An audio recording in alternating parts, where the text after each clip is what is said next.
Boa noite, meus amigos. Nós vamos iniciar mais um estudo da Sociedade Espírita Estrada de Damasco. Estamos muito felizes em nos ver, né, depois desse final de semana prazeroso. Então, que a nossa semana inicie com muita paz, muita harmonia, que o nosso estudo seja muito proveitoso para todos nós. Tá? Então, nós vamos compartilhar a música A Oração de São Francisco. Depois, o nosso amigo João Carlos vai fazer a nossa prece inicial.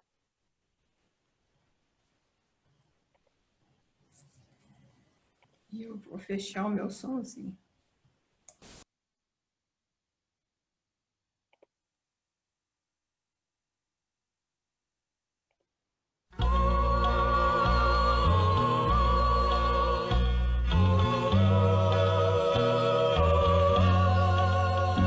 Senhor, fazei instrumento de vossa paz, onde houver ódio, que eu leve o amor, onde houver ofensa, que eu leve o perdão, onde houver discórdia, que eu leve a união, onde houver dúvida, que eu leve a fé, onde houver erro, que eu leve a verdade, onde houver desespero, que eu leve a esperança, onde houver tristeza, que eu leve a alegria, onde houver trevas, que eu leve a luz.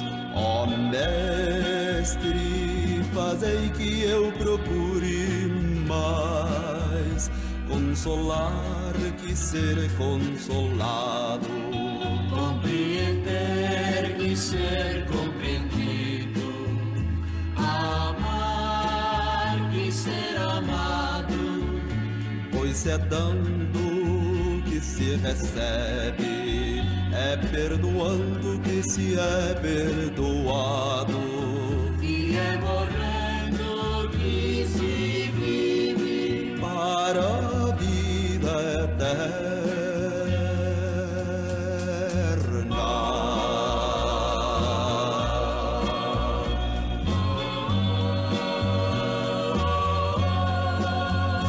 Ó Mestre, fazei que eu procure mais consolar que ser consolado, compreender e ser compreendido, amar e ser amado, pois é dando que se recebe, é perdoando que se é perdoado, e é morrendo que se vive, para a vida eterna.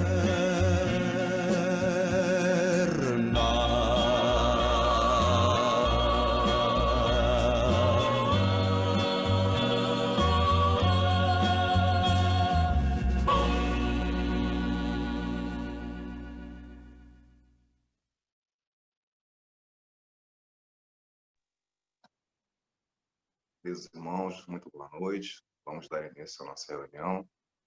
Já começamos bem a semana, o dia e o mês. Um novo mês nos apresenta, para que nós possamos elevar os nossos pensamentos, né, sintonizados para recebermos as intuições. A nossa palestrante Carminha seja bem intuída nessa nossa noite. Né? Que demos graças a todos os benefícios que recebemos aqui na nossa reunião, do nosso amparo, né? Que as vibrações sejam as mais positivas possíveis e que nós possamos nos acalentar mesmo à distância, mas passando a nossa poderosa energia. Que assim seja.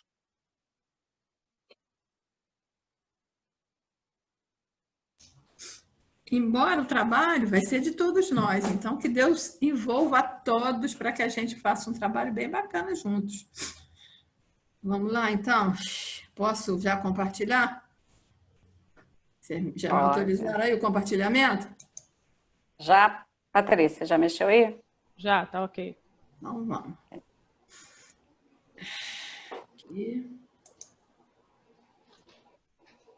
Ai, agora eu nunca sei como é que bota no máximo aqui na tela inteira. É aqui, ó.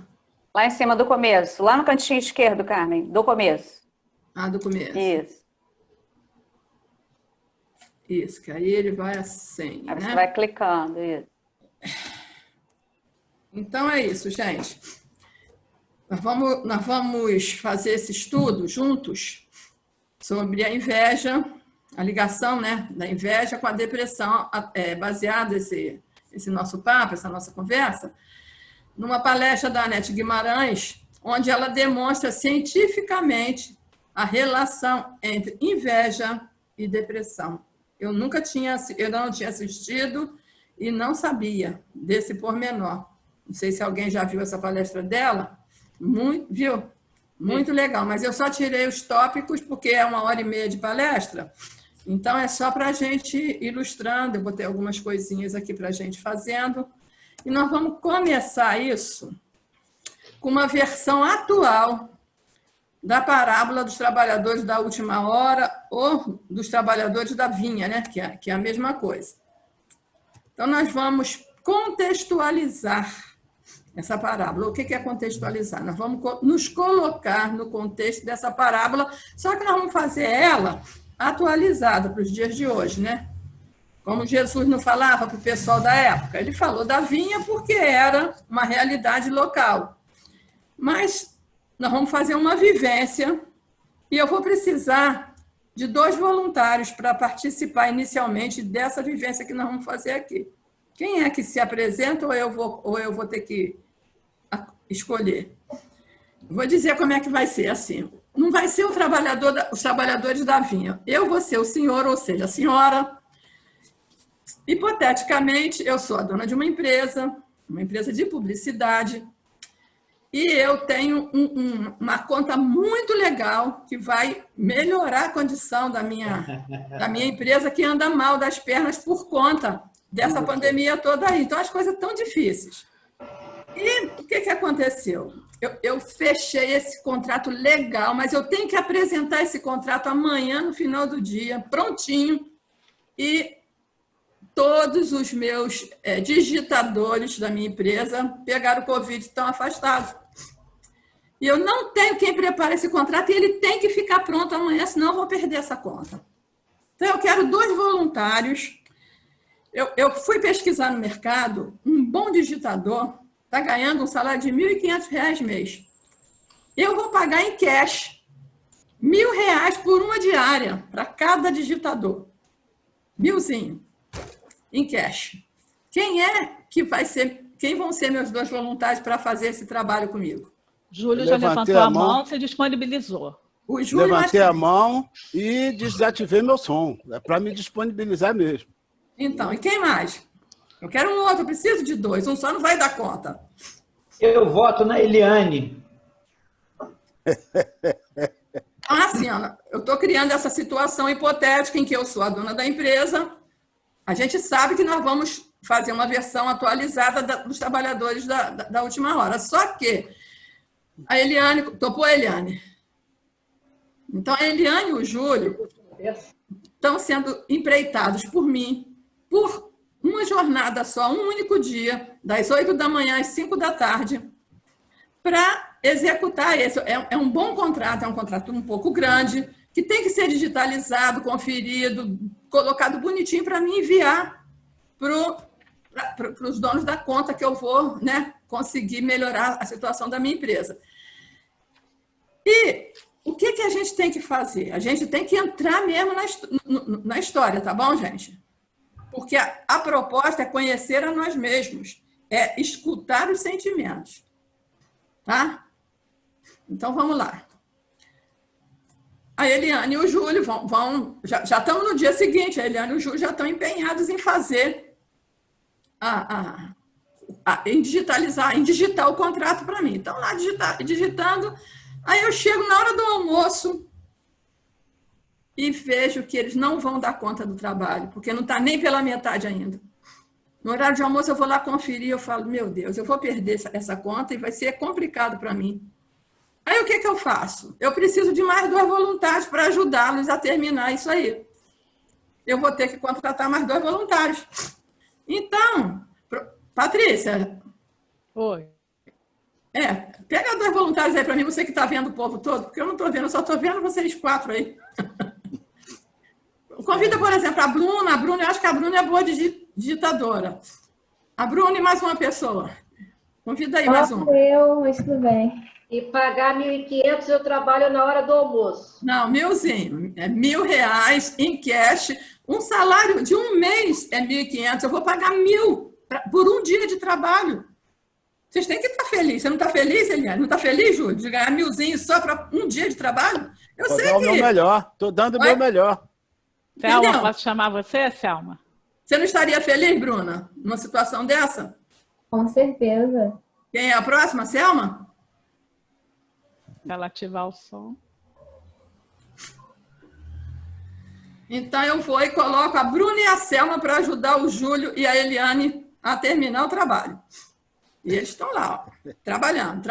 Então, vamos incorporar, hein, gente? Vocês estão lá trabalhando.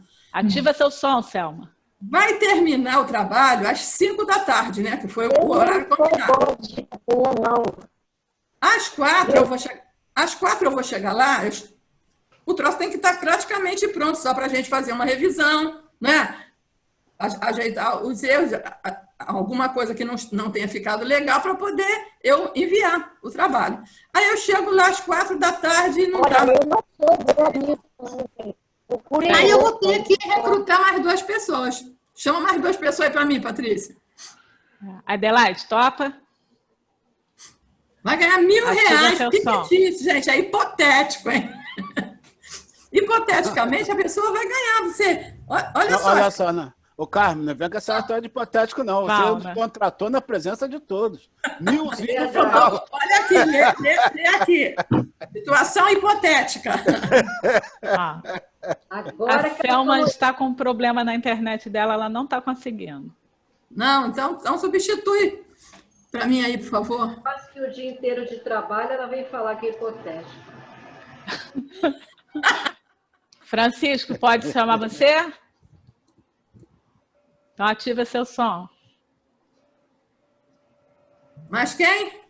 Francisco. São 6, eu preciso de 6, não é? Tem. Mais um. Ó, eu vou botar o nome deles aí. Bota aqui no...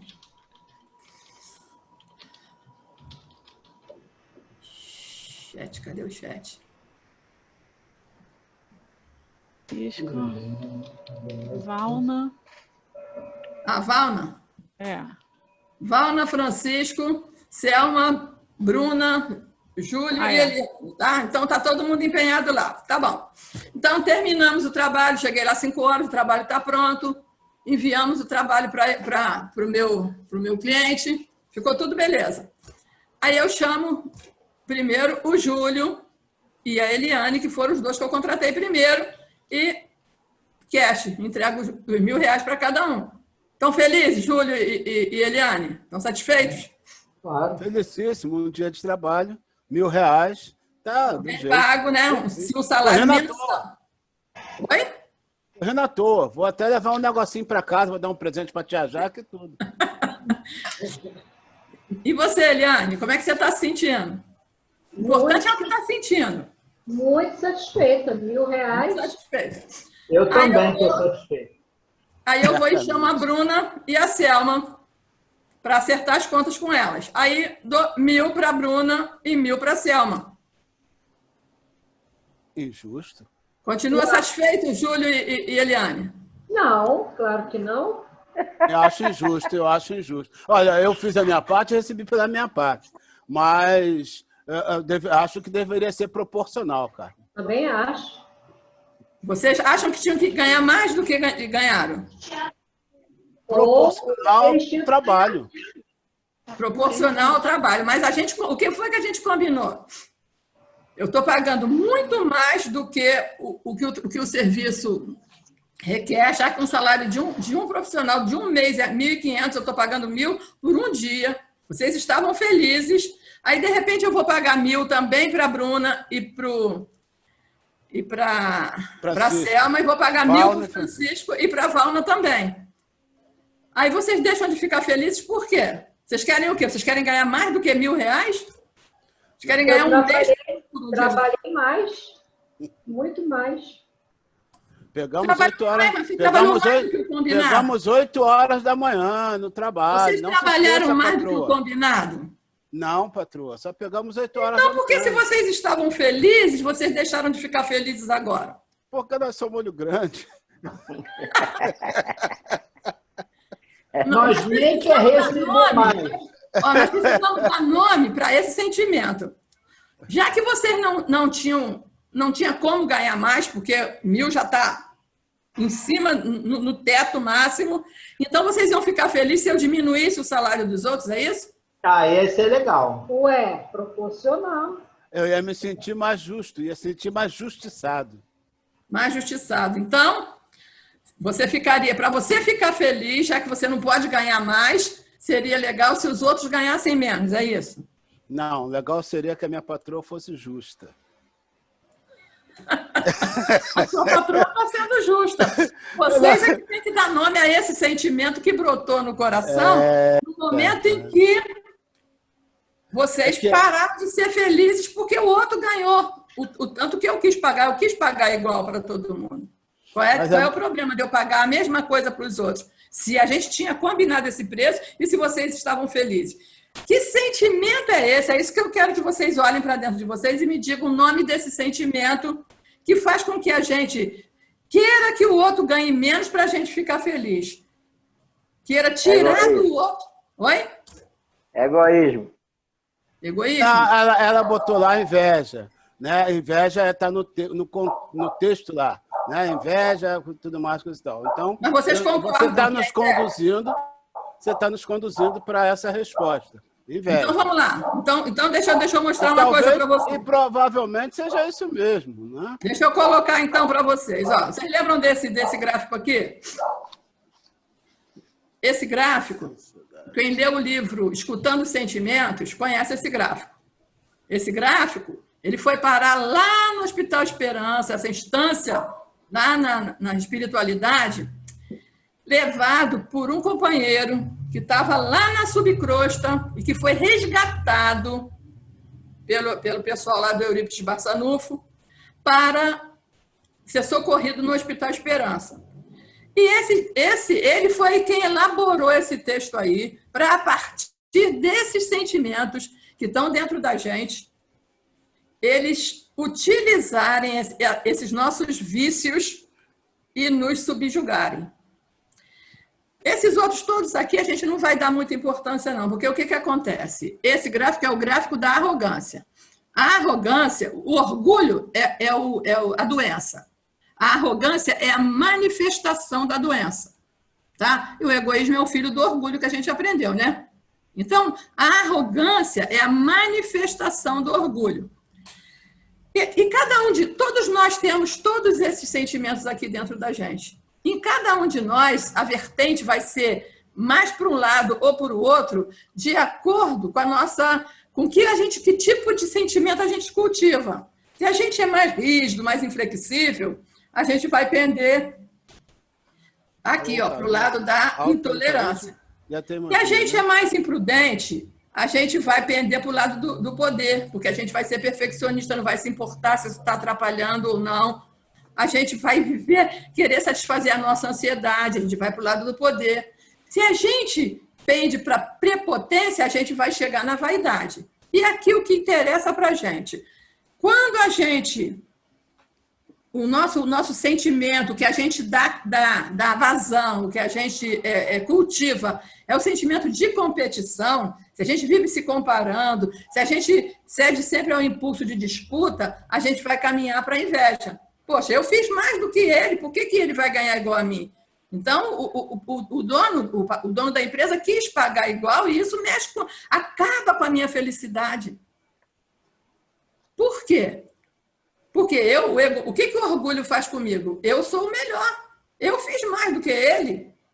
Não importa se ele chegou, se antes ele estava ocupado com outra coisa, se ele não conseguiu uma outra tarefa, se ele precisa mais do que eu. Nada disso tem importância. O que tem importância é que eu sou o melhor, eu fiz mais do que ele. Eu mereço mais.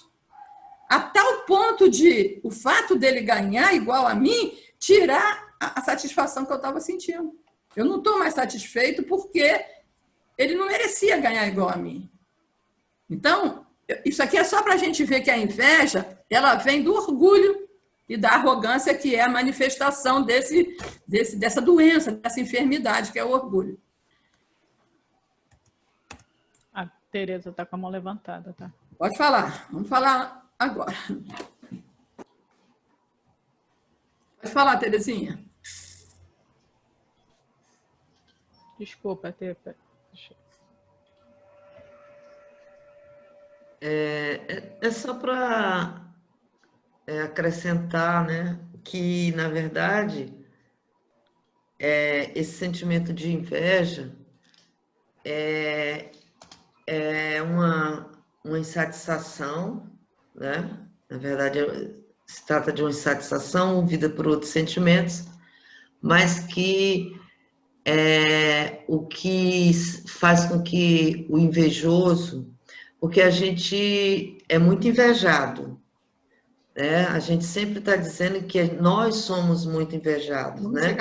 Fulano me inveja, fulano tem inveja de mim, mas ninguém assume que a nossa inveja não é branca, né? Que nós temos a mania de dizer, não, é uma inveja branca. Não, é inveja mesmo, né?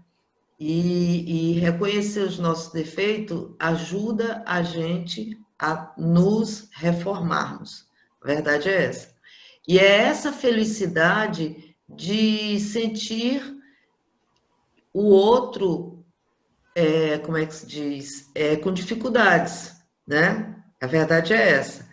Eu preciso estar melhor do que o outro para poder eu me sentir feliz.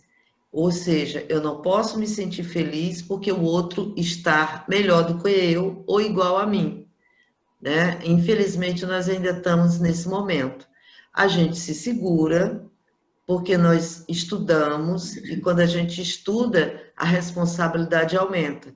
Por isso que ser espírita não é uma coisa muito confortável para a maioria das pessoas, porque ela trabalha, ela lhe dá conhecimentos e quando você aprende esse conhecimento, né, faz essa internalização desse sentimento, você quer se abster de muitas coisas, inclusive do sentimento de inveja.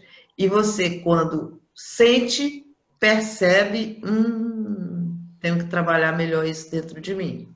Isso eu estou falando só da inveja, mas são outros tantos sentimentos, né? Obrigada aí. Isso mesmo que a Tereza falou. A gente vai chegar nisso aí. O Júlio está com a mão levantada também. Oi? O Júlio. Pode falar, Júlio. Carmen, foi muito interessante a dinâmica, né? A contextualização que você fez e a conclusão que na metade para frente eu lembrei da parábola, né? E aí eu me senti até meio desconfortável, porque, de fato, né? Quando eu lembrei da conclusão da parábola, eu fiquei um pouco desconfortável. Mas é bastante interessante, e eu queria trazer aí para a nossa reflexão um raciocínio que vai... Lógico que não é um raciocínio correto, é para a gente também ponderar e discutir. É um raciocínio do direito, né? E o direito é feito por nós que somos egoístas, invejosos, né? Então, o direito tem um pensamento,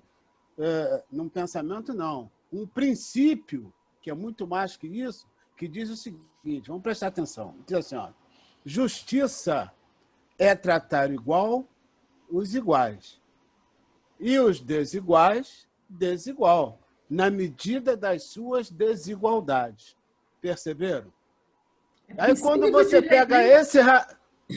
Posso repetir. Ser justo é tratar igual os iguais. E os desiguais, desigualmente, na medida das suas desigualdades. Percebe? Então, se eu pego esse raciocínio e coloco dentro do nosso estudo, no contexto que você fez, aí você fica realmente achando que a patroa não foi justa, porque ela não tratou os desiguais, os desiguais foram tratados igual, entendeu?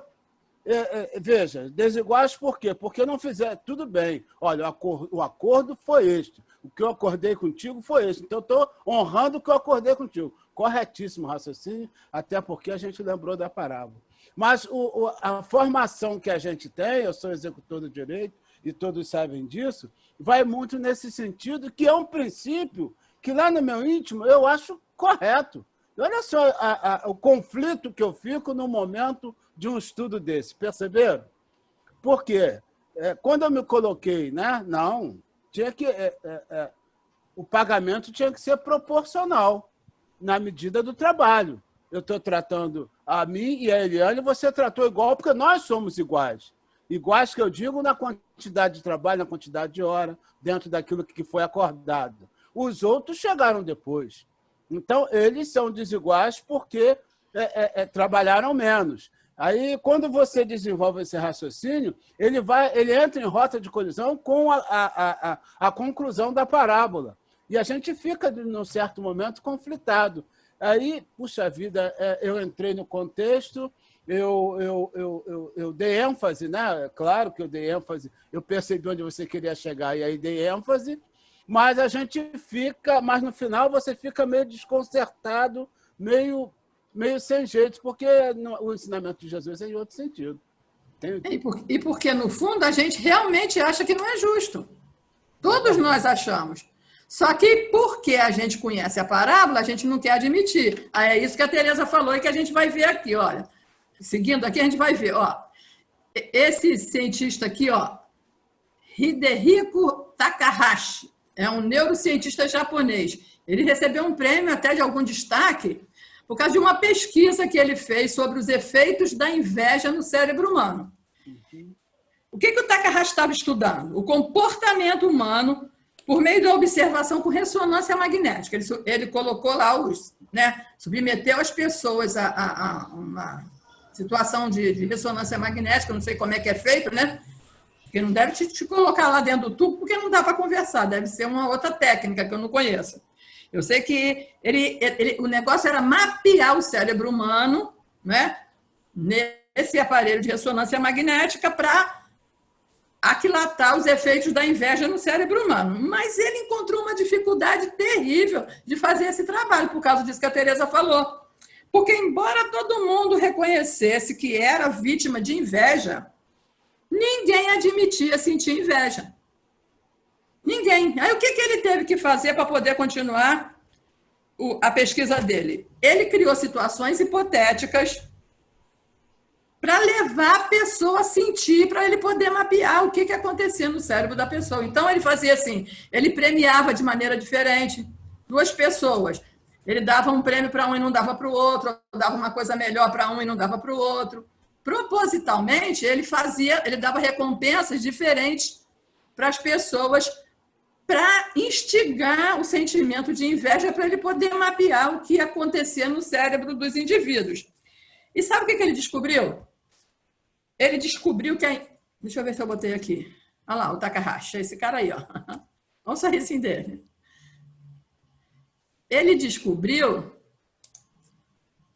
Ele fez essa pesquisa e ele descobriu... Ó, ninguém admitia sentir, né? Ele descobriu os efeitos da inveja, que diminuía o prazer, diminuía a alegria, diminuía a felicidade. Ou seja, ele descobriu que a inveja provoca dor. Quando a gente fica com inveja, a gente sente dor física. E como é que ele descobriu isso? Porque a inveja o lugar lá no cérebro onde a inveja é processada é exatamente o mesmo lugar onde é processada a dor. Então, a inveja provoca na gente o mesmo sentimento da dor física, seja ela qual for. E ele só descobriu isso fazendo isso, submetendo as pessoas a situações em que eles se sentiram, diminuídos para poder aguçar a inveja nas pessoas e estudar isso. Na mesma área cerebral, né? Na mesma região do cérebro, onde acontece, onde é processada a dor, é a mesma região onde é processada a inveja. E ele estava fazendo essa pesquisa lá, tá? Ao mesmo tempo em que ele fazia essa pesquisa, na Alemanha, havia um outro grupo de cientistas pesquisando o cérebro de ratas prenhas. E eles queriam descobrir o papel da ocitocina, ou oxitocina, que é a mesma coisa. O que é a oxitocina? Queria conhecer o papel dela no comportamento, tá? O papel dessa substância. O que é a ocitocina? A ocitocina é um hormônio, ou seja, uma substância natural, né, que o nosso cérebro produzida no hipotálamo e armazenada na hipófise posterior, na neurohipófise. E o que é essa substância? É um hormônio que provoca as contrações musculares uterinas, que reduz o sangramento durante o parto e que estimula a liberação do leite materno. Então, é esse hormônio que o cérebro da mulher fabrica normalmente, né, naturalmente, que provoca as contrações musculares para que haja o parto, que reduz o sangramento para que a mulher não sangre, né, sem parar, não tenha hemorragia, e que estimula também a liberação do leite materno para ela amamentar o filho. Aí esse grupo alemão estudando, eles descobriram que a variação na quantidade da ocitocina, ela altera o comportamento da mulher. O que eles descobriram? Que a presença da substância gera o apego aos filhotes. Isso tudo nas ratas prenhas, tá? Ele estava lá examinando ratazanas prenhas. A presença da substância que gera o apego aos filhotes.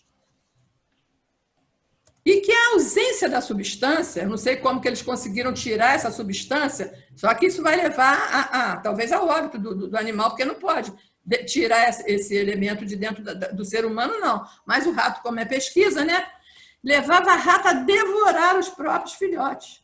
Quando eles tiravam a ocitocina, eles devoravam os próprios filhotes, eles tinham aversão aos filhotes. E que o aumento da quantidade, um aumento muito grande da quantidade, quanto mais ele aumentava a quantidade de ocitocina, ele provocava uma maior agressividade nas ratas. Elas passavam a defender os filhotes, querendo atacar quem chegasse perto, não deixava ninguém chegar perto dos filhotes. Elas começaram a competir por alimentos, de tal forma que, na medida em que ele continuava aumentando a quantidade de ocitocina, elas começavam a canibalizar os outros animais da mesma espécie. Olha só as pesquisas, hein? Nós vamos acompanhar as 3 pesquisas que estavam acontecendo. Alguém quer falar alguma coisa? A Tereza está com a mão levantada. Não fala, Tereza, mas que ela viu a palestra, ela pode me ajudar aí.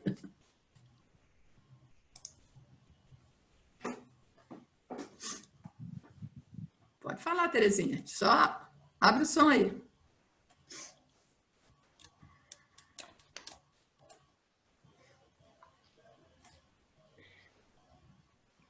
Pode falar, Ter.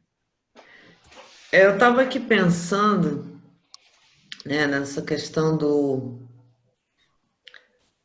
desses sentimentos ruins que a gente tem, da questão do orgulho, da vaidade, da inveja, né?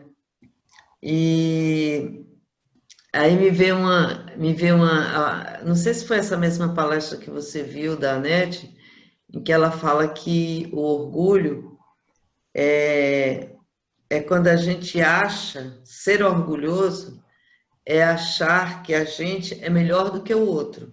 Uhum. Né? E que o orgulhoso, ele não liga a mínima para o que você acha dele. Porque ele é melhor do que todo mundo, né? Já a questão da vaidade, não. O vaidoso, ele quer que todo mundo saiba que ele é melhor do que os outros. Uhum. Né? E então ele liga... Então, foi essa, né? Então ele liga para a sua opinião. Enquanto o orgulhoso não liga para o que você acha, porque ele é melhor do que... Tipo assim, quem é você para dizer alguma coisa sobre mim, né? Essa é a palavra que ela usa. E o vaidoso não, ele vai ligar sim, porque ele quer que todo mundo saiba que ele é o melhor, né? Então, esses sentimentos vai acabar nos levando a uma questão de progresso. É o orgulho, é a vaidade, até nós chegarmos na inveja, né? que é Pois uma é. outra, que é um outro sentimento também pesadão. São várias nuances, né, do próprio orgulho. É isso que a Teresa está colocando, é legal. A gente vê que o orgulho ele se manifesta de formas diferentes, dependendo da nossa tendência. E como é que a gente desenvolve tendência? Aquilo que a gente cultiva ao longo das reencarnações. A gente vai tendendo para um lugar, né? Aí é isso. Aquele orgulhoso, ele não acha que ele é melhor, não. Ele se sente, tem certeza que ele é melhor. Então, pouco importa o que pensam dele. Ele está acima, né? Mas vamos lá. Enquanto o Takahashi estava fazendo a pesquisa dele, e lá na Alemanha é que eles falaram isso que a Teresa citou aí, ó, lá que eles separaram a inveja em inveja branca e inveja negra. Eu não gosto desse negócio de negro, não, porque hoje, né, tá errado esse negócio, mas, não, Júlio? Mas tudo bem, inveja branca e inveja negra. O que seria a inveja branca? A inveja branca é quando, assim, o que você vê, eu cheguei em casa, ela dá até o exemplo de um carro. Você vai e compra um carrão bacana que você sonhava um tempão, o carro fica todo satisfeito, aquele cheirinho de novo, né, do couro do carro, tudo aquilo, e você está todo satisfeito. Aí você chega em casa, aquele vizinho difícil que você tem, quando você entra na tua garagem, você vê que ele comprou um melhor do que o teu.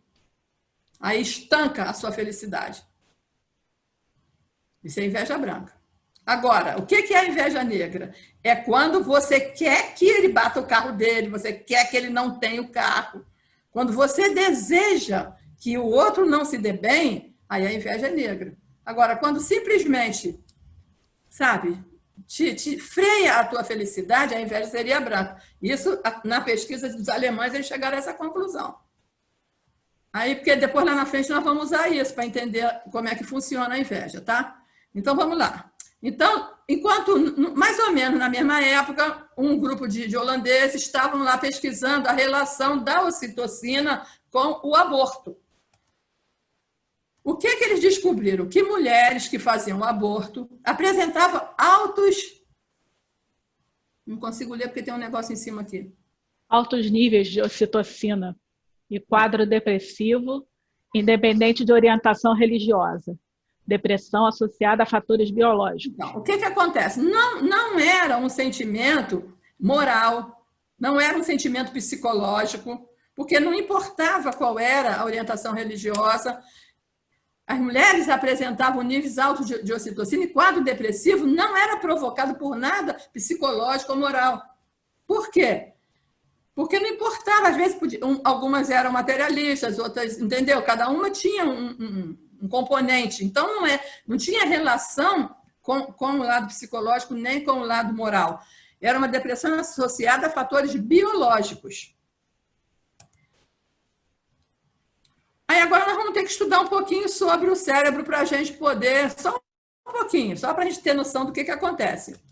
O segredo de todas as funções cerebrais, nossas sensações, nossos sentimentos, pensamentos, respostas motoras e emocionais, aprendizagem, memória, causa das doenças mentais ou quaisquer outras disfunções que ocorram, encontram-se nos processos de comunicação entre as células nervosas, entre os neurônios. Tá? Tudo o que acontece, o segredo está ali, tem que se pesquisar ali, na comunicação entre os neurônios. O neurônio, o que ele faz? Ele coleta, ele avalia e processa as informações sobre o estado interno do organismo e do seu ambiente externo. Tudo que chega até a eles, a partir de estímulos ou impulsos nervosos, e as transmite aos outros neurônios. O que o neurônio faz? Ele recebe essa informação e ele transmite para o outro. Há dois processos de comunicação do estímulo nervoso. O cérebro recebe o estímulo nervoso, tá? Aí ele vai, o neurônio recebe o impulso e transmite para os outros neurônios. Mas existem dois tipos de estímulo. Os elétricos, que têm menos importância, e o que tem importância para a gente, que são os estímulos químicos. Tá? Qual é que são os elétricos? Os elétricos, ela nem entrou muito em detalhe, porque os químicos é que cuidam dessa parte aqui que a gente viu aqui. Ó, tudo isso aqui tem a ver com os estímulos químicos, sensações, sentimentos, pensamentos. Ela falou assim, se você vai comprar um carro, você já sabe o modelo que você quer, a escolha, assim, o modelo, a cor, tudo que você já sabe que quer é estímulo elétrico. Agora, quando você faz uma escolha entre um e outro, quando você muda, sabe, o seu pensamento, quando o seu sentimento é mexido, entendeu? Isso tudo tem a ver com os estímulos químicos. Agora, se é aquilo só mais motor, tem a ver com os estímulos elétricos. Agora, tudo que se refere a sentimentos, a escolhas, a tudo isso, tem a ver com os estímulos químicos. E o que é a sinapse? A sinapse é o ponto de encontro entre os neurônios. Um neurônio, ele se comunica com o outro através da extremidade, que é a sinapse. É ali que ocorre, né? Um é separadinho do outro e envia a informação que recebe do organismo, né? Uns para os outros. É ali que há essa comunicação para que as coisas aconteçam no nosso cérebro. Nas sinapses químicas, há liberação de substâncias químicas, claro, né? Chamadas neurotransmissores. É isso aqui que a gente tinha que chegar. Eu ia falar de neurotransmissores sem explicar nada, ia ficar complicado, né? Então, o que são os neurotransmissores? São substâncias químicas que são liberadas nas sinapses, quando há, né, a transmissão do estímulo nervoso de um neurônio para o outro.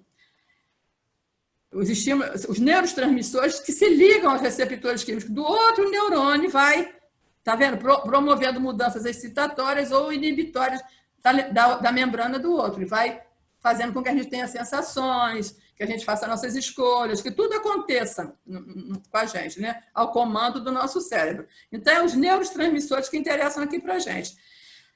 Eles já descobriram, os cientistas já descobriram que existem cerca de 72 neurotransmissores, mas só 3 deles eles conseguiram estudar e interferir na ação deles no nosso organismo, que são a noradrenalina, a dopamina e a serotonina, que é o que vai interessar para o nosso estudo aqui. Tá? Esses 3 neurotransmissores aqui é que nós vamos seguir aqui para entender onde é que entra a inveja nos quadros depressivos. Então, vamos lá. Alguém quer falar mais alguma coisa? Ninguém com a mão levantada, não. Então, vamos. Os neurotransmissores funcionam de modo semelhante aos pedais de um carro. O acelerador, o freio e a embreagem, tá? Então, o acelerador. A noradrenalina é o acelerador. Sem noradrenalina, o que acontece? O cérebro não anda, né? Não é assim que acontece? Se a gente não tiver acelerador, o carro não anda. A pessoa quer reagir, ela quer. Ela sabe que precisa reagir, mas ela não consegue, porque não tem acelerador, não tem a substância que faz com que ela atue, com que ela haja. Não tem o estímulo para ela agir. Então, é comparado ao acelerador. O freio é a dopamina. Se um carro não tiver freio, o que acontece com ele? Não se tem controle do carro, né? Ele se descontrola, a gente perde o controle, a gente não consegue parar, e não consegue fazer nada. Não se controlam os impulsos. É assim, se você não tiver dopamina no seu organismo, você não controla os seus impulsos. Elas estão descontroladas, não tem a música? É assim, está sem dopamina. O teu cérebro, por algum motivo, não está produzindo dopamina. Então, o problema é na região da dosagem de dopamina. E a embreagem? A embreagem, para que serve a embreagem? Para a gente mudar a marcha, não é? Então, sem serotonina, não tem aceleração, a gente não muda de marcha. Lá, sem a noradrenalina, a gente quer, mas não consegue. Aqui, não. Aqui, a gente não tem ânimo para fazer, sabe? Não se tem prazer com nada, não tem prazer estético, não tem prazer gustativo. A gente pergunta assim, para quê? Por que deveria mudar? Entendeu? Não sente nada. Aí ela dá o exemplo da mãe. Você vai visitar a mãe, né? Nasceu a criança, a mãe está lá toda aparentemente feliz. Você vê a criança tá limpinha, cheirosinha, bem cuidada. E um mês depois você fica sabendo que a mãe suicidou. Você fala, mas meu Deus, por quê? Não tinha motivo. A criança estava tão bem cuidada, ela estava lá feliz com a criança. Mas o que acontece com ela? Ela se sente muito mal porque ela não sente nada pelo filho. Se não tiver a serotonina, ela não sente nada. Se alguém levasse, tudo bem, ó. A gente conhece até gente que faz assim com o filho, né? Porque falta serotonina. Então, o que acontece nesses 3 casos aqui? São deficiências orgânicas. Tem tratamento. Por quê? Porque eles já descobriram uma maneira de repor a noradrenalina, a dopamina e a serotonina no organismo. Aqui, a serotonina é a fluoxetina, que a pessoa toma, é a mais comum dela, né? A pessoa está lá depressiva, né? Não sabe, não tem, não quer, não liga para a vida, não sente nada, nada mexe com ela, aí começa a tomar um antidepressivo, a tal da fluoxetina, pum, levanta, entendeu? Então, aqui, nesses 3 casos aqui, já se tem como resolver o problema. Por quê? Porque são fatores orgânicos, são deficiências orgânicas. Então, por que eu não sei, né? Deve ter uma explicação, né, no passado. Mas por que o organismo deixa de produzir essas 3 substâncias? Eu não sei, mas deixa e acontece, entendeu? Eu tenho uma amiga que trabalha comigo, que tomando remédio, ela é tranquila. Agora, quando ela começa a ficar muito quieta, não fala nada, aí daqui a pouquinho ela já começa a achar se alguém está rindo perto dela, que está rindo dela. Ela já começa a se sentir, sabe, inferiorizada. Se ela parar de tomar o remédio, ela entra em surto psicótico. Quer dizer, a coisa pode ser uma coisa ininterrupta ou pode ser em surtos, porque você toma o remédio, controla, você fica bem. Certo? Situações também levam a gente a isso. Oi? Situações também levam a isso. Com certeza. Né? Eu, com o luto, eu tive essa baixa na serotonina. Mas é passageiro, né? Você vai mas aí eu não precisei do remédio, porque eu entrei com exercício. O exercício é que está me ajudando a produzir a serotonina. Pois é, foi uma espécie de um bloqueio que aconteceu, né? Um trauma que você bloqueou. Você perdeu um pouco desse, né? Desse sentido. Minha embreagem quebrou o cabo. A Tereza e a Jaque estão com a mão levantada. Pode falar, vamos falar aí. Tereza. O espiritismo, né? É uma filosofia com bases científicas e consequências éticos morais. E o que a gente acha muito bacana é essa relação que a ciência tem com a moral, né? Ou vice-versa. Ou seja, são duas ciências, né? Que é quando a gente fala de moral, já que nós somos espíritos, nós estamos falando de espiritismo, né? Nesse contexto aqui que nós estamos, né? Caminhando juntinho com a ciência, né? Tudo isso que você falou, isso aí é puramente científico, a medicação está para nos ajudar, mas a gente percebe que o lado espiritual, né, o lado religioso, no caso da nossa doutrina, nossa, porque nós estamos nela, então é por isso que é nossa, mas não no sentido de posse, porque nós abraçamos essa doutrina, ela tem essa importância, né, muito grande nesse contexto científico, porque se a gente exercitar, né, muito menos a gente vai precisar de medicação. Vamos precisar de medicação? Vamos, para crises. Depois que a crise passa, aí a gente entra no equilíbrio, a gente vai trabalhar as questões morais e a gente vai conseguir manter o equilíbrio, né? Mas a medicação sempre, nunca largar a medicação. E essa questão da inveja, tem um outro exemplo, tem uma figura de linguagem, né?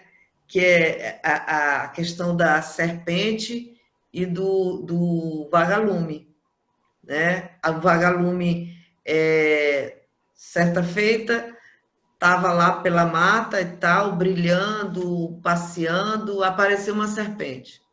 Aí a serpente quis dar o bote nela, né? No vagalume. por várias vezes tentou e não conseguiu, o vagalume se esquivava. Mas teve uma hora que não teve jeito, ele ficou lá, enquadrado no bote, e quando ela ia dar, ele disse, peraí, para aí. Me explica uma coisa. Pertenço à sua cadeia alimentícia? Aí a cobra, não. É alguma coisa pessoal? Não. E por que é que você quer me comer? Aí a serpente disse, é porque você está brilhando. É porque você brilha que eu quero lhe comer. Quer dizer, a inveja é exatamente isso. É a gente não querer que as pessoas brilhem. Porque senão a gente vai querer apagar, né? No sentido da cobra era comer, o grilo, no nosso sentido, é de querer apagar essa luz de quem está brilhando, porque nos incomoda. Essa que é a inveja. Sobre qualquer sentido, carro novo, o chefe está buscando mais o colega de trabalho, está dando mais tarefa para o colega de trabalho, né? E a gente vai se sentindo, né, diminuído e a inveja vai surgindo dentro da gente. Por que ele e não eu? Então, a gente pergunta, por que não ele? Né? E trabalha essa questão da inveja, que é essas questões morais que a doutrina nos fornece, né? Que a gente, junto, quando ela fica a nível doentio, a ciência vem e faz o equilíbrio. Tenho dito. A Jaque está com a mão levantada também. Eu queria falar em relação aos danos, né, que o cérebro vai sofrendo ao longo da vida e que causam aí a perda, né, dessas substâncias. Não sei se vocês lembram da Luciana, aquela que eu ajudava e que era esquizofrênica. Ela tomava 11 medicamentos por dia, né? O psiquiatra passava, e um era para acelerar, o outro era para frear, o outro era para trocar a marcha, entendeu? Então, assim, era tudo controlado. E ela, vira e mexe, surtava e tomava tudo em excesso. Então, ela apagava, né? Ficava o dia inteiro apagada mesmo, né? Com 2 meninas. Então, era um problema sério porque ela descontrolava isso, né? Quando ela ficou internada um período e que eu tive que controlar a medicação, né? Tudo era na minha mão. Eu tive que tirar os medicamentos do controle dela e era naquele horário direitinho, ficava olhando ela beber, então ficou mais um período assim bem legal em que ela conseguiu tocar a vida dela. Mas, enfim, o que eu quero dizer é isso. A questão da esquizofrenia, né, ela, depois eu fui descobrir que foi um desdobramento do uso de drogas, né? Então, ela teve um período na vida dela muito desregrado, né? Inclusive chegou ao uso de drogas, e a gente já sabe, né, que esse uso, uma hora, pode gerar uma esquizofrenia. E também lembrei do caso das crianças que sofrem maus tratos, seja ela de que âmbito for, e que tem a perda da memória. Ele afeta algumas áreas do cérebro e aquela criança começa a ter uma dificuldade de aprendizagem, apresenta uma dificuldade de aprendizagem, né? Isso pode ser desde a gestação, e esse cérebro, ele pode ser, essa área que foi lesionada, ela pode ser recuperada, como a Patrícia falou, no caso dela, está sendo através do exercício, e no caso da criança, né, a gente já viu que tem técnicas de memorização para poder reativar aquela área que foi lesionada. Então, é bastante interessante assim, e quando a Carmen fala, né, eu não sei por que ocasiona, eu lembrei desses fatos no sentido das lesões que o nosso cérebro pode sofrer. Cada caso é um, né? Eu também Exatamente. tenho o trauma, como a Patrícia falou, um trauma pode bloquear temporariamente a produção dessas substâncias. Mas o que acontece? Se você segue na tua religião, se você toma passe, se você se busca, você pode se recuperar sem precisar tomar remédio, que a Teresa falou. Agora, se você não busca, eu tenho uma pessoa da minha família que sofreu abuso quando era menina, e depois um casamento que deu errado, traição conjugal. Isso tudo mexeu de uma tal forma que ela vive a poder de remédio, essa pessoa. Então, o que acontece? Se a pessoa se entregar, é mais difícil, até porque a obsessão toma conta também. O obsessor está doido para, né? Nossos adversários invisíveis estão doidos para pegar pelo nosso pé e afundar mais com a gente. Então, a doutrina espírita é importante demais para a gente nisso aí, para nos ajudar a não deixarmos a coisa embora, né? Degringolar. Mas alguém não? Ninguém não? Não. A Tereza. Sim, Tereza levantou a mão. Então não apareceu para mim. Ah, tá, vê. É só para dizer assim, a vida de ninguém é fácil. Para ninguém é fácil. Todos nós temos nossas dificuldades. O Júlio tem a dele, a Paty e assim todos os outros, eu também. Então, a minha vida não poderia também ser muito fácil. Até porque se fosse fácil demais, eu não tinha dado certo. Só que a doutrina, eu digo que sempre, eu digo porque eu tenho certeza absoluta, eu tenho convicção, né? Certeza, convicção, e que ela veio muito cedo na minha vida para que eu trouxesse esse equilíbrio, que eu fosse equilibrando as coisas. Um momento muito jovem você não reconhece, mas você vai aprendendo, você vai tendo conhecimento, e esses conhecimentos, com o passar dos anos, vai surtir efeito. Muito jovem, às vezes não surte, mas à medida que você vai envelhecendo e vai meditando sobre isso, ela vai te mudando, né? Mas, certa feita, agora bem recente, eu estava falando com um psicólogo amigo, não é nada não foi terapia, foi um psicólogo amigo, e até porque não podia ser terapia, porque ele é muito meu amigo.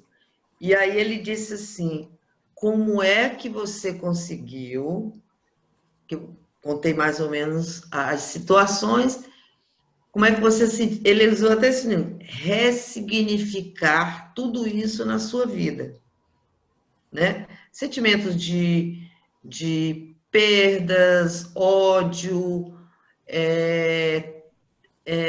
traumas, tudo, como é que você conseguiu ressignificar isso? E ser o que você é hoje, uma pessoa relativamente normal, né? Desde que não chegue muito perto, que quando chega muito perto é que a gente percebe que a gente não é normal, né? Então, eu falei para ele assim, a doutrina espírita, porque ela foi o meu psicanalista, foi ela que me ensinou a trabalhar todos esses sentimentos. Levaram 58 anos, que é o que eu tenho, né? Quer dizer, foi longo? Foi, mas foi uma delícia, né? Porque eu fui aos poucos, né? Aos troncos e barrancos, fui vendo que os traumas eu poderia vencer, porque Joana nos ensina isso, ressignificar, deixar de ser ódio e passar a ser um sentimento de gratidão. Também Joana me ensinou isso, né? Não estou falando nem os outros, né? Porque os outros é a base, né? Mas, quer dizer, ela disse assim, Então, você não precisou de psicólogo. Eu digo, não precisei. Muita gente disse, não, você tem que ir para o psicólogo. Eu digo, não, eu tenho que ir para o centro espírita. Porque eu sabia quais eram os meus problemas, né? Eu sabia e sabia a solução. Só faltava eu querer mudar. E a doutrina me ensinou isso. Isso sem diminuir de jeito nenhum a importância, que eu não costumo, não tenho esse hábito de diminuir a importância das religiões na vida das pessoas, de todas, e da ajuda médica e da ajuda das terapias, né? Quer dizer, mas para mim, a doutrina espírita foi assim, tudo. Obrigada, Carmen. Na minha vida também. Bom, aí, vamos lá. Vamos continuar. Agora aqui é assim, ó. Então, aqueles 3 quadros são situações orgânicas que são tratáveis. Toma-se a medicação, ou só com papo no analista, né, no psicólogo, você vai e reverte a situação. Agora, quadros depressivos, existem quadros depressivos avessos à medicação, que nenhuma medicação soluciona, nenhuma medicação resolve. E esses casos, algum cheiro aqui me atrapalhando. Esses casos são responsáveis por 80% dos suicídios. São esses que não são, né, que são avessos, que nenhuma medicação conseguiu solucionar. 80% dos casos de suicídios advém de pessoas que têm isso. Aí vamos ver. Indivíduos. Como é que eu consigo tirar isso aqui, gente? Não quer sair daqui, da minha frente. Aqui. Indivíduos com quadros de depressão avessos à medicação apresentam níveis de ocitocina elevados.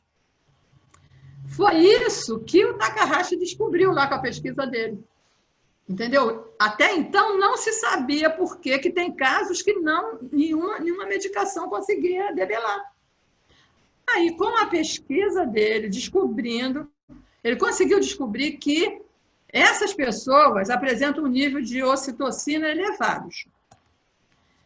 Takahashi, então, o que ele fez? Ele reuniu as conclusões, ele comparou as conclusões que se chegou com as 3 pesquisas analisadas, e o que ele concluiu? Quando a inveja, a dor, não é? A inveja não se processa no mesmo lugar que a dor lá no cérebro. Quando a inveja atinge os níveis da inveja negra, ela provoca o aumento dos níveis, desculpe, aqui é da ocitocina. É um erro, uma falha. Entendeu? Então, o que acontece? Não é qualquer invejazinha que vai causar isso. Se a gente tiver a nossa invejazinha branca, que só estanca, que a gente está trabalhando ela para resolver, beleza. Mas quando essa inveja chega no nível da inveja negra, ou seja, da gente querer o mal do outro, da gente... Às vezes a gente não quer o mal, né? Mas a gente fica feliz de ver o cara se dar mal. É a inveja negra. Isso aumenta o nível da ocitocina no nosso organismo. E vai nos adoecer, pode falar.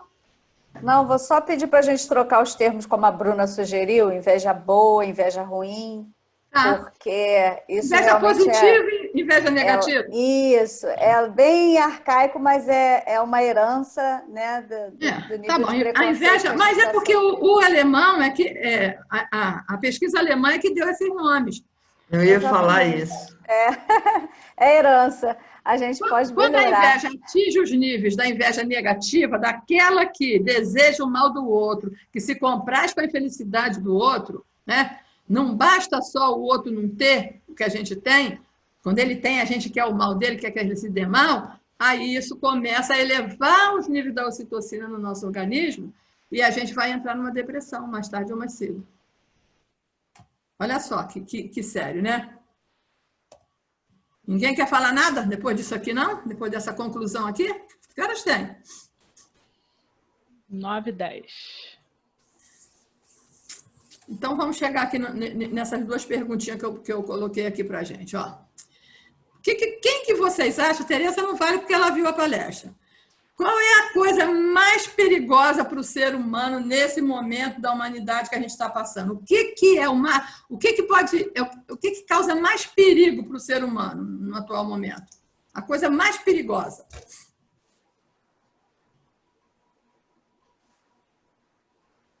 Para a nossa vida, vamos dizer assim, o que é mais perigoso para a vida do ser humano no momento atual?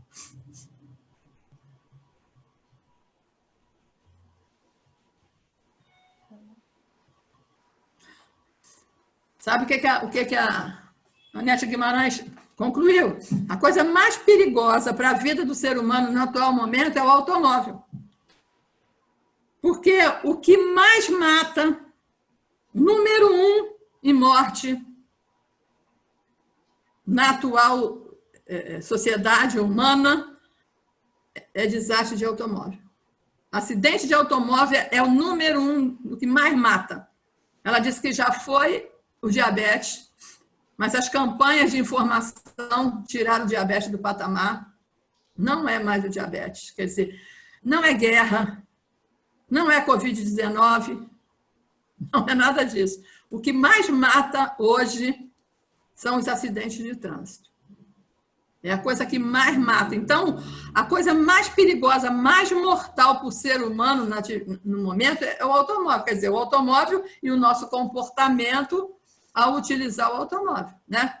É claro que sempre o nosso comportamento é que vai levar a isso, mas é o que mais mata. E qual é a segunda coisa mais perigosa? Vocês sabem qual é a segunda coisa que mais mata no atual momento? Suicídio. A inveja. Não é, mas é coisa mesmo, objeto que você diz? Suicídio. Coisa, objeto? Não, qualquer coisa. O que é que mais mata? É o suicídio. Ah, sim. O suicídio é a segunda maior causa de morte na humanidade hoje em dia, nos dias de hoje. Então, olha só a importância da gente não cultivar a inveja, da gente tomar cuidado. Mas para que a gente possa erradicar a inveja do nosso coração, a gente tem que fazer isso que a doutrina espírita fala para a gente. A gente tem que olhar para dentro, a gente tem que dar nome ao nosso sentimento. Por que eu fui buscar lá no Escutando o Sentimento? Porque fala isso lá. Se a gente não der nome ao que a gente sente, não é à toa que o pesquisador teve dificuldade, porque ninguém admitiu que era invejoso. Ninguém. É difícil dizer que é invejoso. Sabe por quê? Porque se ela deriva do orgulho, e o orgulho faz com que a gente ache que a gente é melhor do que a gente é, a gente não admite que a gente tem inveja do outro. É muito difícil admitir a inveja. Quando a ficha cai, fica fácil de consertar. Eu lembro de uma palestra do Rossandro, que ele fala isso, que ele, quando viu o carro lá do amigo, ele ficou doido e foi fazer as contas para comprar o carro de qualquer jeito, porque queria comprar, e apertou dali, apertou daqui, fez os cálculos, chegou em casa, foi falar para a mulher que ia dar, porque ele ia gastar assim, ia pagar a prestação, ia se endividar todo para comprar o carro. Aí a mulher foi, conversou com ele e tal, explicou. Aí o Rossandro é bem, como é que se diz? Assessorado, né, espiritualmente, né? Alguém deve ter alertado ele. Aí ele foi, agradeceu a Deus por ter sentido inveja. Por quê? Por ter sentido e ter percebido a inveja. Porque enquanto a gente não perceber que a gente sente, a gente não consegue trabalhar isso na gente e eliminar da gente. Não é nem eliminar, é transformar, né? O Júlio Furtado fala muito assim, de botar do lado assim, ó, bota a mão no ombro da inveja e fala assim, vem cá, inveja, vamos conversar aqui. Quem está no controle da minha vida sou eu, você não pode controlar a minha vida. Mas, para isso, a gente tem que reconhecer que a inveja está aqui caminhando com a gente. Carmen, a grande dificuldade... com mão levantada. Vamos lá. Só esse comentário rápido que eu já comecei. A grande dificuldade é que, muitas vezes, nós não nos damos conta, né? Não é uma questão de admitir, a gente não percebe, não sabe que é o que está sendo invejoso em determinada situação. Entendi. Tereza, ativa o som. Quando você falou que o carro é que mais mata, que... A Nete que disse, eu só estou copiando dela. Não, eu sei.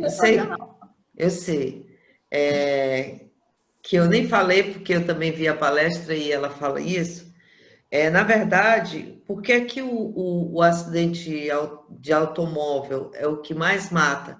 Porque quando nós nos adentramos a um carro, nós nos empoderamos. A verdade é essa, né? Nós nos achamos os melhores da pista, né?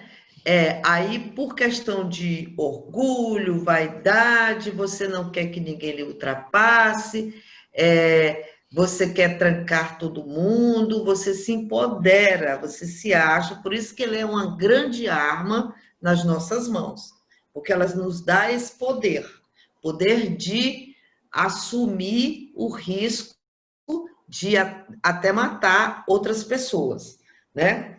Então, o segundo vem como suicídio, porque quando você reúne todos esses sentimentos inferiores que a química te dá, a química, né, do cérebro, porque você está fazendo tudo errado, ela te dá esse desequilíbrio, né, ela gera uma depressão. Aí, por que o suicídio chega a ser o segundo? Porque você, movido pela depressão, você dá margem a todas essas entidades que ficam trabalhando na tua cabeça os pensamentos repetitivos. Essa vida não serve mais, porque você... Olha aí, você tem tudo e tá nesse estado, nada tem mais graça para você, eu não sinto mais vontade de viver, aí eu me deixo levar por esses sentimentos, que aí é que entra a obsessão, porque nós abrimos todas as janelas, né? Caramba, as portas, né?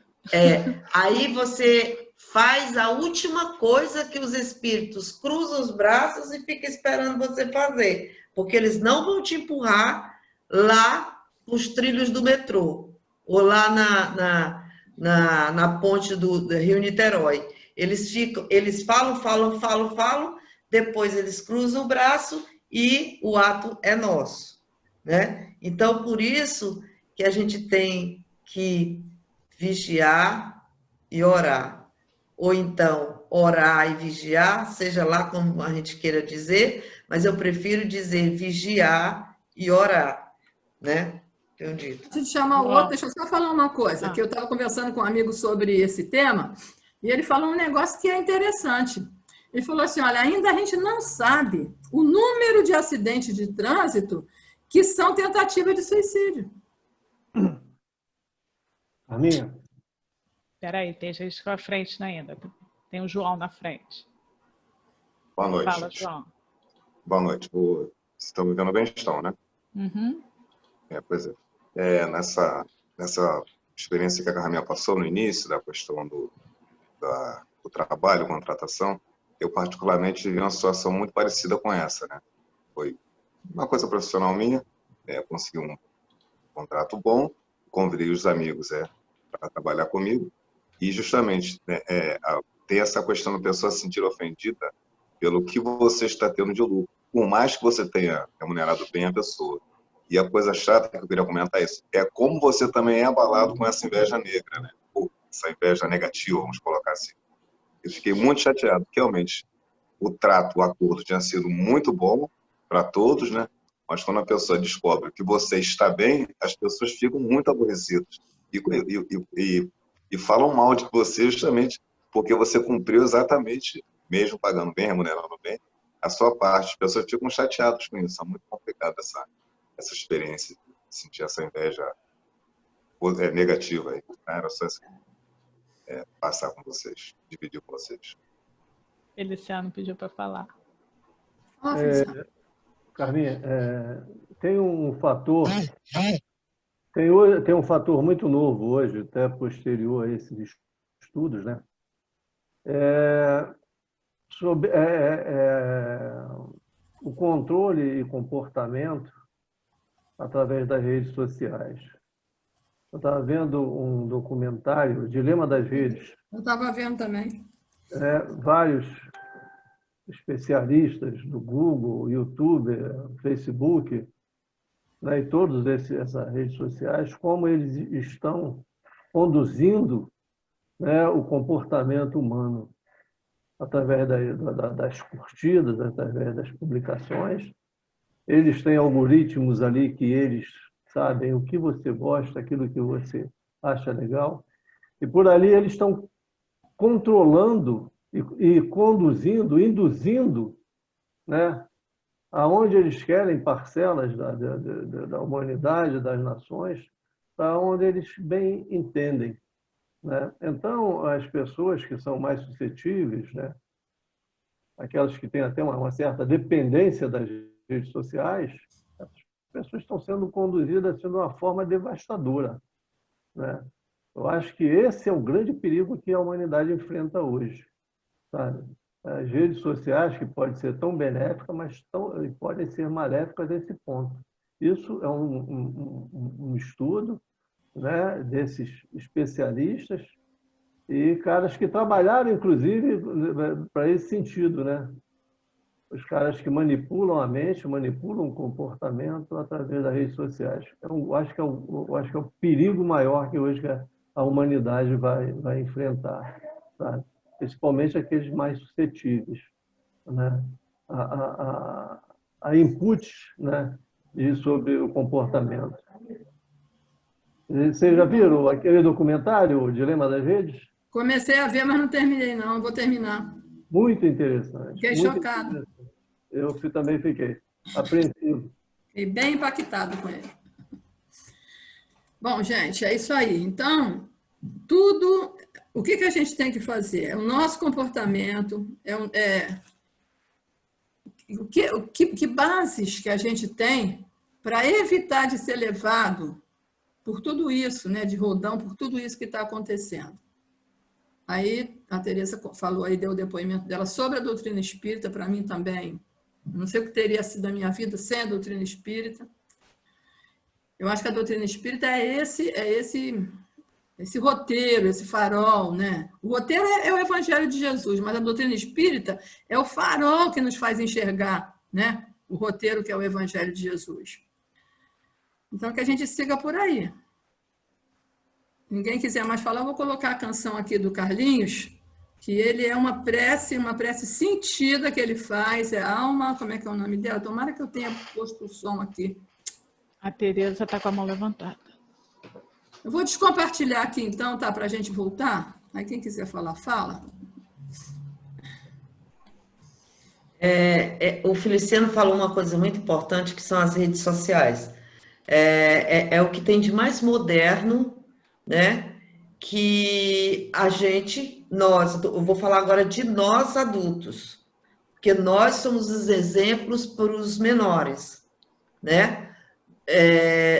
Nós criamos o hábito, ou pelo trabalho, por qualquer desculpa que a gente queira dar, de estarmos ligados direto ao celular, através do WhatsApp, né? Quer dizer, tem mil desculpas para isso.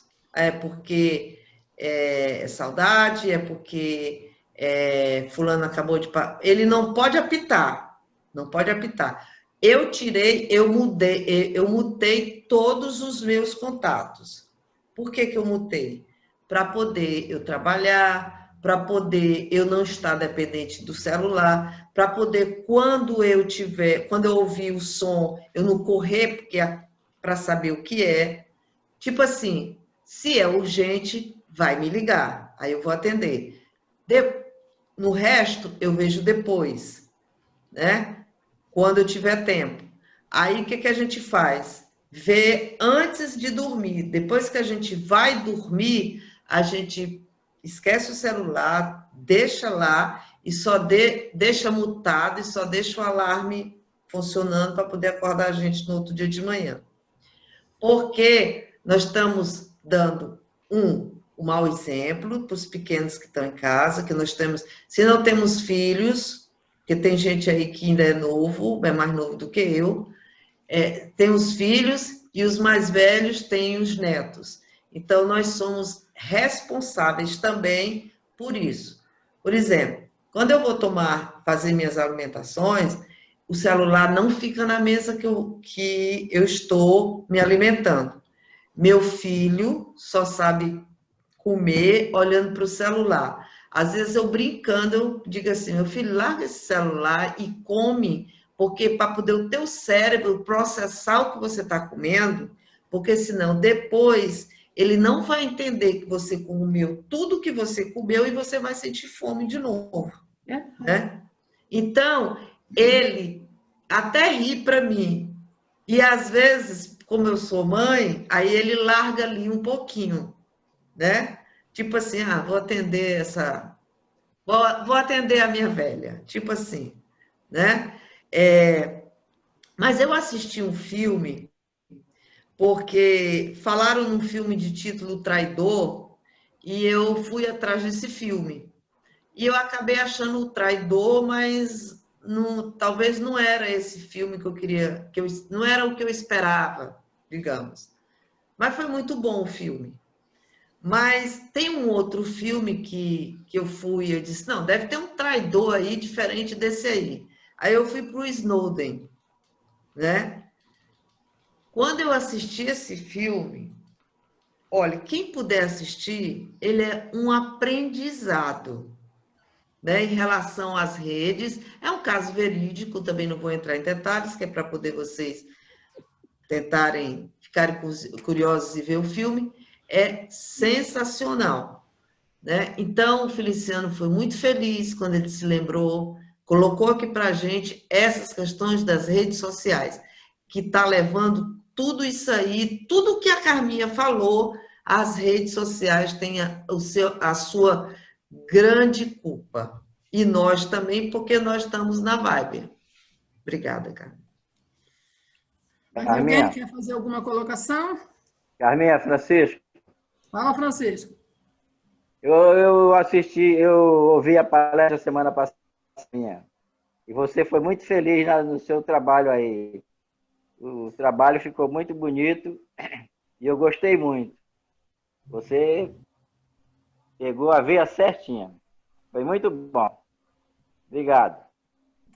Valeu, Francisco. Vamos lá, então?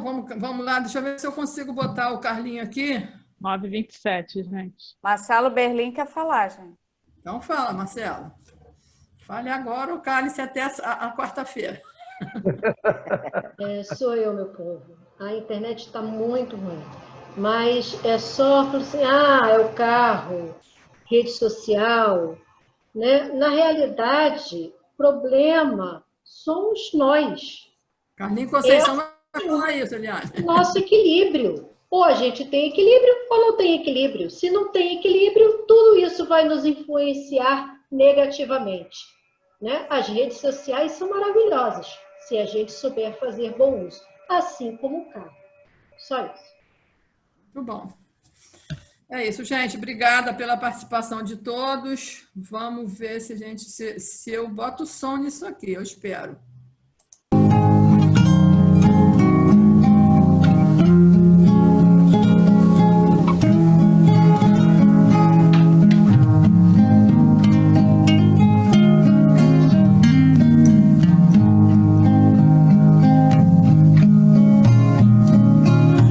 Conceda-me a paz de um olhar, tempera minha alma no sal do Evangelho, me ajuda a crescer, caminhar, deixar para trás o voraz homem velho, que ainda é senhor dos meus passos. O mal que eu não quero ainda passo. Contigo, Senhor, o meu jugo é mais leve. Dá-me tua mão, teu abraço. Cura minhas chagas morais. As materiais eu suporto, eu aceito. E aqueles que magoei, peço perdão, hoje em ti reconheço. O que eu não tenho eu mereço. Ergue minha alma caída, alma te entrego, pois alma é o que sou. Alma na cara vestida, farol de minha fé, conduza-me, Jesus de Nazaré, sustenta-me, menino Deus Rabi, acalma a tempestade. Negando a ti, Senhor, andei erisco, ovelha sem noção, correndo risco, longe da luz da fé, sem rumo, sem aprisco. Salva-me, meu Salvador, das tantas tentações. Poda o joio levador e as ilusões. Ara a terra da promessa, rega-me solo fecundo, Redentor, semeador do mundo. Ontem travado infiel, buscando quimeras, trilhei 10 caminhos. Hoje acolher solidão, os grãos da ilusão a brotar no caminho, surtado em desalinho, tentando achar a saída. Clamei teu nome num grito de dor, clamor de alma caída, mais solitário que Pedro, depois de negar teu amor, teu regaço, mais surpreendido que Saulo, forçado a te ouvir às portas de Damasco, ante o meu próprio fiasco. Senti uma fé diferente. Hoje aprendi que há remédio na dor, pra benefício da gente, coragem pra crescer, modificar, contigo transcender pra além da morte. Se o amor me trouxe aqui, és tu meu braço forte. Maturidade do senso moral, maioridade espiritual. Só Jesus Cristo é, por mim, por nós, fiel, real. Salva-me, meu Salvador, das tantas tentações. Poda o joio levador e as ilusões. Ara a terra da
É isso, gente.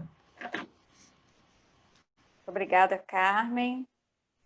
Obrigada a vocês. Estudo assim, rico, né? Oi? Bastante conhecimento. Um estudo rico, né? Conhecimentos científicos, muito bacana. E a gente trazendo aqui para as nossas reflexões. Muito A bacana. Nete que traz para a gente, ela é muito boa, nossa.